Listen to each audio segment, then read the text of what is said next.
అబద్ధాలు చెప్పి చిటికెలు దొరికేయడం వైసీపీ స్పెషాలిటీగా మారిందా? నిన్న జరిగిన మార్కాపురం బస్సు ఘటనపై కూడా ఇప్పుడు రాజకీయ రంగుపోయడం మొదలైంది. అంబులెన్స్ కు ఎంత కాల్ చేసినా లిఫ్ట్ చేయలేదు అంటూ వైసీపీకి చెందిన కొన్ని సోషల్ మీడియా పోస్టులు వైరల్ అవుతున్నాయి. కానీ అసలు నిజమేమిటి? ఇప్పుడే కొన్ని ఆడియోలు బయటికి వచ్చాయి. ఒక్కసారి అవి వినండి.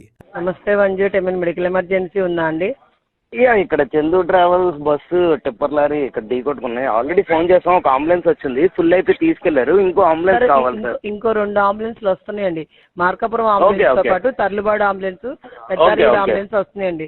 5-10 నిమిషాల తర్వాత ఆ వెహికల్స్ కూడా వస్తాయి సార్. కంగారు 9233 కదండి, ఫాలో అప్ చేయండి. చాలా మంది ఉన్నారు అంతా.